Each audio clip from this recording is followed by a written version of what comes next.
Answer the questions as you listen because you will not hear the recording a second time. Listen carefully and answer questions 1 to 4. Hello, how can I help you? Hello.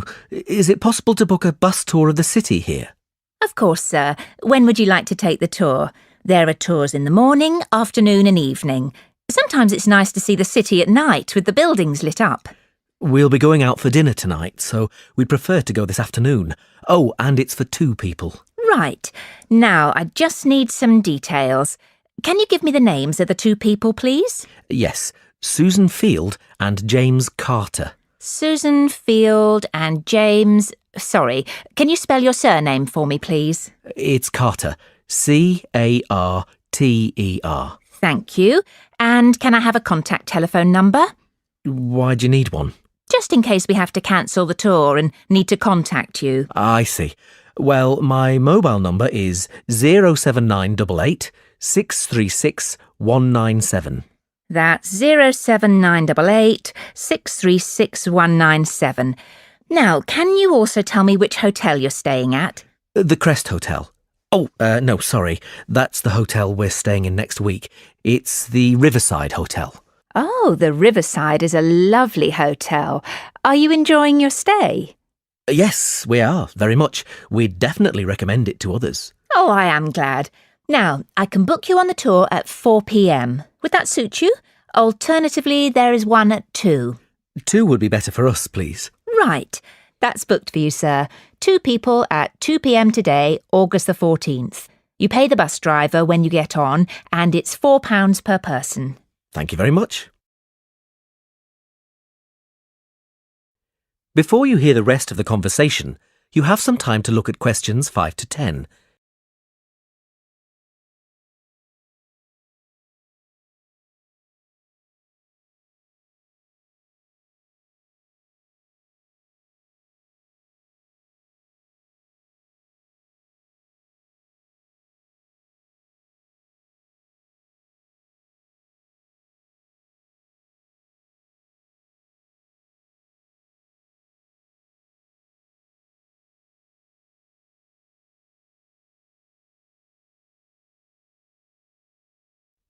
Now listen and answer questions 5 to 10.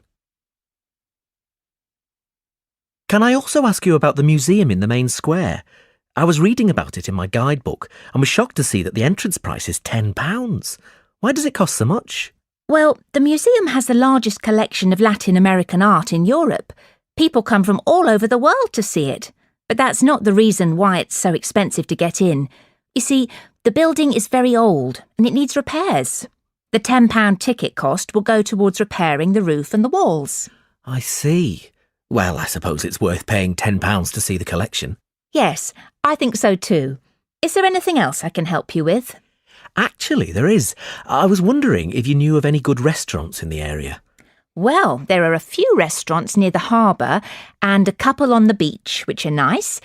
The problem is that the smell of the fish market is quite strong down there. I don't think my girlfriend would be very pleased. I know what you mean. It's not very romantic, is it?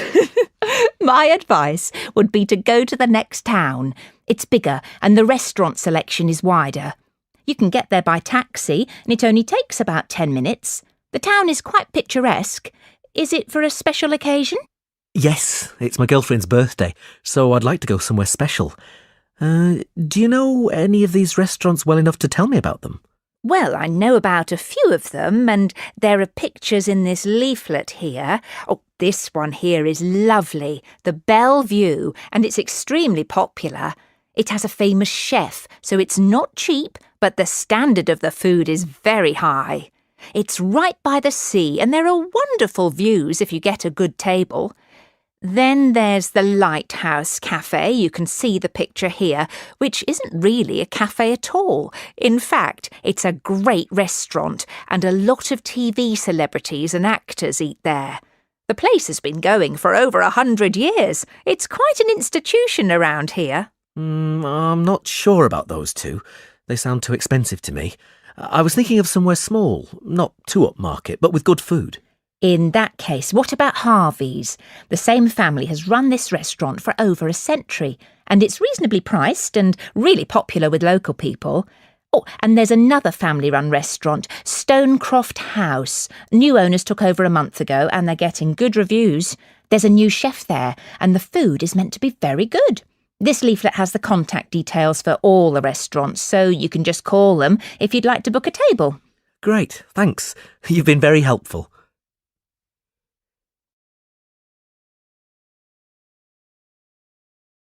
That is the end of part 1. You now have half a minute to check your answers.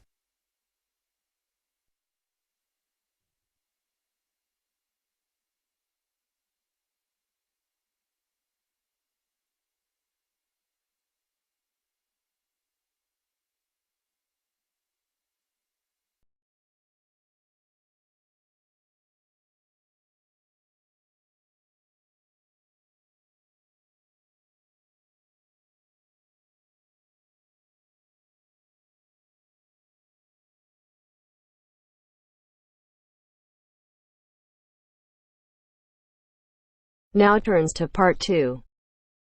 Part 2. You will hear a telephone conversation about a job vacancy. First, you have some time to look at questions 11 to 15.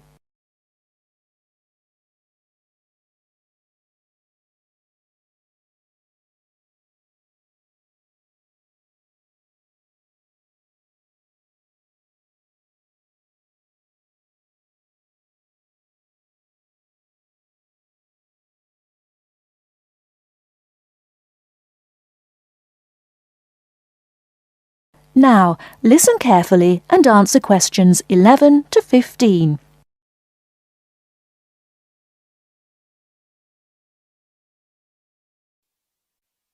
Hello, Top Job Employment Agency. Ellen Sykes speaking. How can I help you? Good morning. My name's Steve Collins and I'm calling about the call centre job advertised in today's paper. For an operative handling credit card inquiries? Yes, that's right. The wages and working conditions are all in the ad, so what I'd like to know now is what the work actually consists of. I should explain that I'm a student looking for a summer job, not long-term employment. That's okay.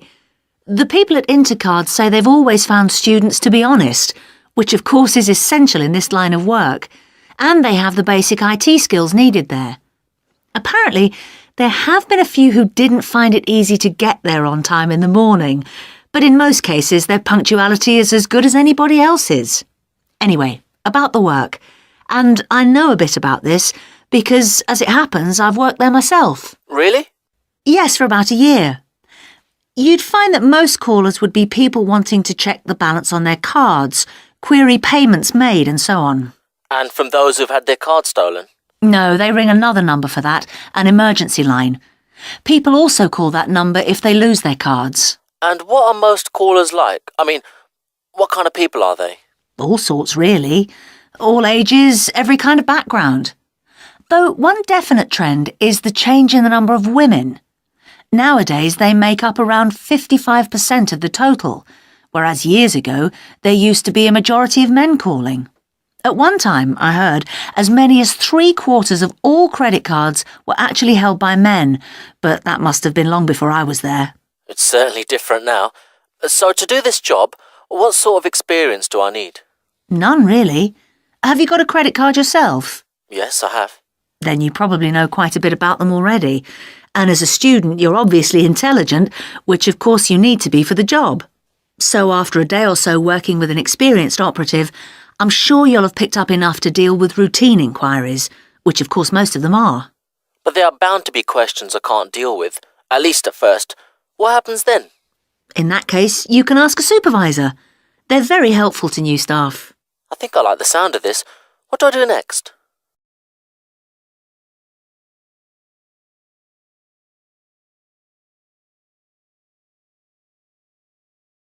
Before you hear the rest of the talk, you have some time to look at questions 16 to 20.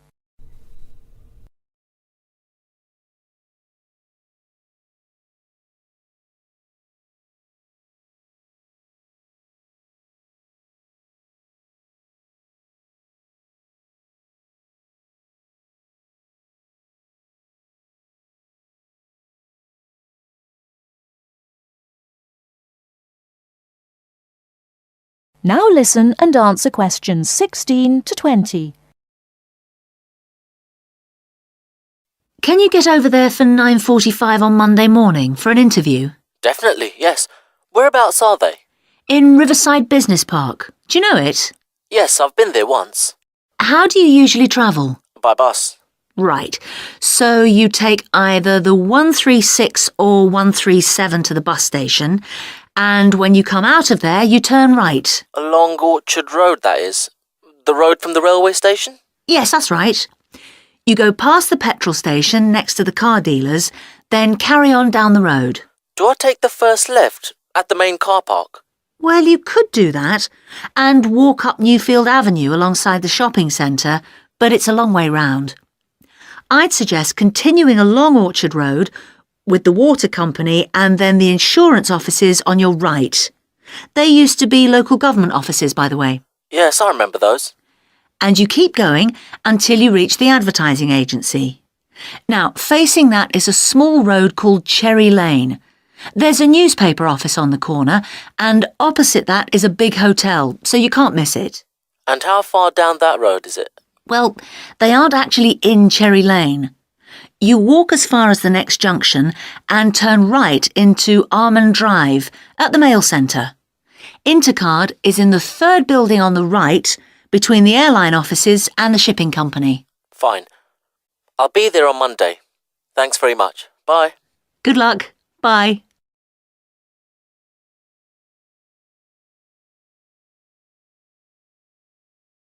That is the end of part 2. You now have half a minute to check your answers.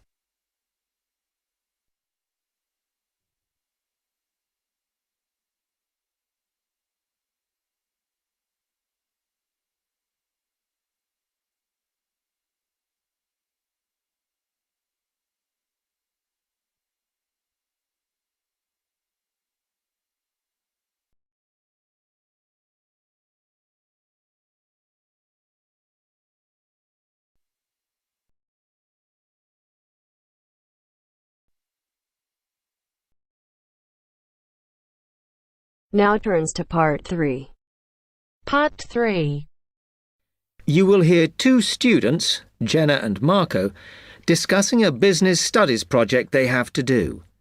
You now have 15 seconds to read questions 21 to 24.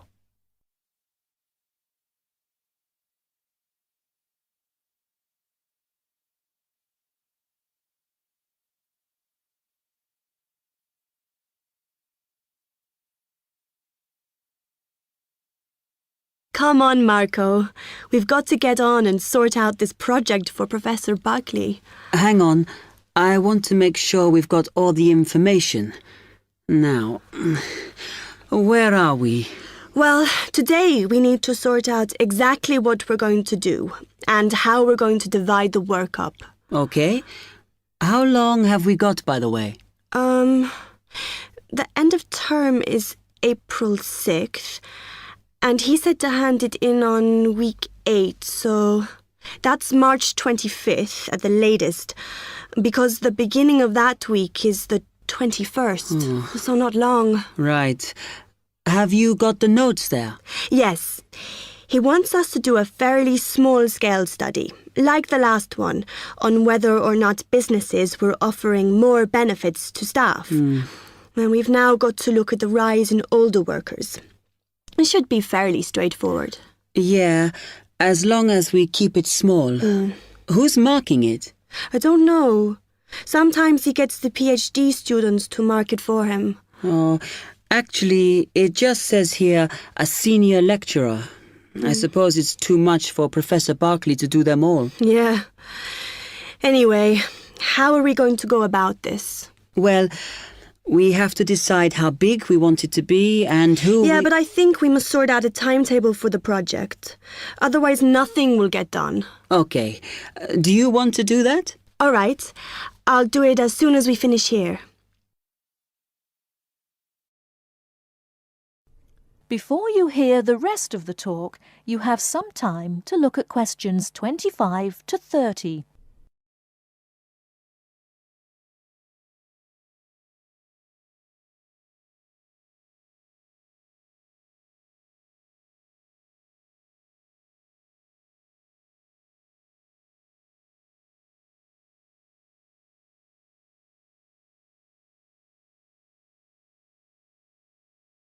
Now listen and answer questions 25 to 30.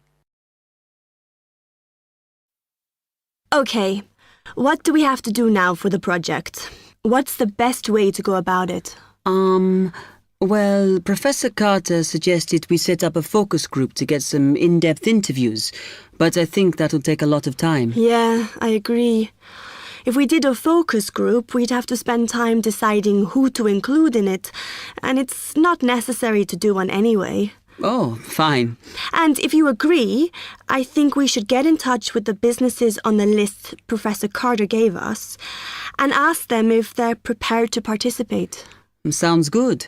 Then we can go there, give them questionnaires, and collect them later. Exactly. Okay. Then do we need to book one of those study rooms in the library so we can work together to input the data? Perhaps not, as I guess just one of us could just sort it out actually. Yes, that would be easier. A lot of what we're doing is qualitative, so it'll be writing up rather than statistics. No software for that, I'm afraid. And I think it would look better if we had actual shots of some of the staff, because we're citing appearance as a factor in employability, aren't we? Yeah, okay. I'll factor that all in when I sort everything out tonight. I'm glad we decided to work together. I think it's going to work out well. Yes, well, given that we had to work in pairs on this project, I think we were right to choose each other.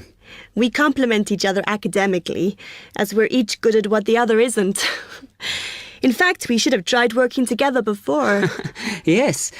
Now, how shall we split the work? I'll do the analysis, shall I? Oh, okay. It's just that it might be faster, because I'm used to doing it. Although your English is better than mine. I need more practice at reading, really. Okay, I'll do the presentation then, if that's okay with you. Yeah, sure. I don't mind speaking in public, but I hate preparing all the notes for them. The thing is, the tutor said one person should do the whole presentation, and he said he expects me to do it because I haven't done one yet. No, that's fine. Now, let's see.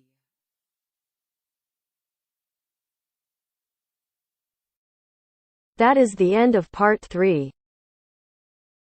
You now have half a minute to check your answers.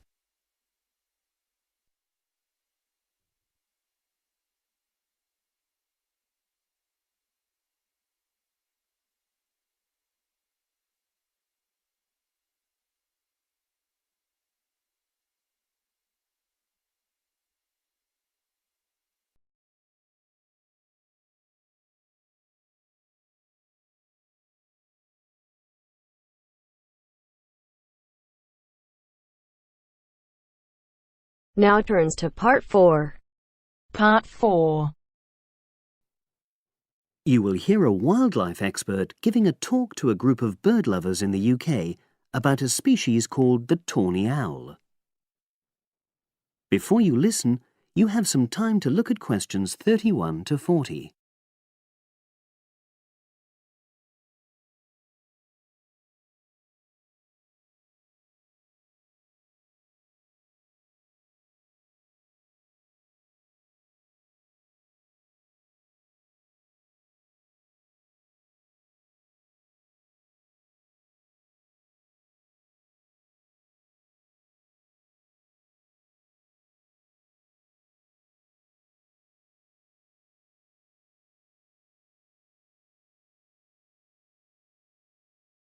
Now listen and answer questions 31 to 40. Good evening, everyone. You're all likely to be familiar with pictures of the tawny owl. Because of all the owl species in the UK, it's actually the most common one. But the chances are that you're more likely to have heard one than actually seen one, as it's also strongly nocturnal. This means that it normally ventures out at night. So, what kind of habitat does the tawny owl prefer? Well, a survey carried out in the 1980s confirmed that this owl is most likely to be found in woodland. If you look at a map of tawny owl distribution across Britain, you'll only see gaps in the treeless marshy areas of eastern England and in some of the more upland parts of northwest Scotland. However, you can sometimes find populations of tawny owls in urban areas too, either in parks or in large gardens. The tawny owl shows some obvious adaptations to its natural habitat. For example, both its wings and its tail are short, which helps it to maneuver through the trees. Also, the bird's plumage is a mixture of brown and grey, and this provides suitable camouflage for when the owl perches up against a tree trunk. Then there are its large eyes. The tawny owl's visual capacities are considerably better than those of humans, and although it can't see in complete darkness, it's sufficiently well equipped to be able to navigate its way around woodland on all but the most overcast nights. Another factor that contributes to the tawny owl's success as a hunter is its excellent memory of the layout of different areas. If you combine this ability with the owl's strongly territorial and sedentary nature, most populations of tawny owl are sit-and-wait predators, you realise that it has a good opportunity to predict where prey might be found. Finally, as well as having large eyes, the owl's sense of hearing is excellent, and this helps it to locate potential prey as it sits on its perch.